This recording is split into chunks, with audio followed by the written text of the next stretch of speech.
So next question பார்க்கலாம்.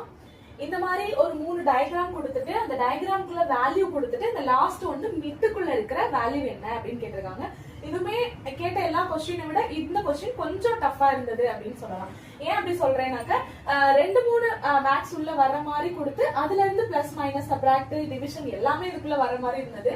So பார்க்கலாம். இது என்ன கொடுத்திருக்காங்கன்னா இப்ப 21ல இருந்து 17 சப்ராக்ட் பண்றப்போ இது ரெண்டும் சப்ராக்ஷன்ல வச்சிருக்காங்க. சோ இது ரெண்டையும் சப்ராக்ட் பண்றப்போ என்ன வரும் 9 4 வருமா. சோ ஓகே இதோட ஆன்சர் வந்து இந்த சைடு சப்ராக்ஷன் பண்ணி 4 அப்படின்னு எடுத்திருக்காங்க.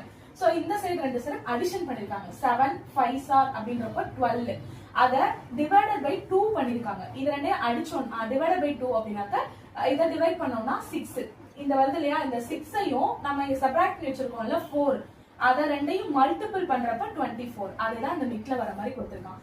இத ரெண்டையும் சப்ராக்ஷன் பண்ணி இத அடிஷன் பண்ணி வர்ற அடிஷனை 2 ஆல டிவைட் பண்ணி வர்ற ஆன்சரோட இந்த சப்ராக்ஷன் பண்ணி வச்சிருக்கோம் இல்லையா அத மல்டிபிள் பண்ணா 24 அததான் இங்க கொடுத்திருக்கான். சோ அதே மாதிரி இத பண்ணலாம்.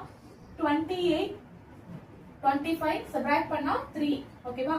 13 7 அடிஷன் பண்ணா 20 அத டிவைடட் பை 2 போட்டோம் அப்படினாக்க 10 அப்படின்னு வரும். அப்ப 10 3 into 10 30 சோ அதுதான் இங்க கொடுத்திருக்காங்க. சோ அப்ப இங்க என்ன வரும் ஆன்சர் அப்படின்னு பார்த்தோம்னா 16 10 அப்படின்றப்போ 6 னு வரும்.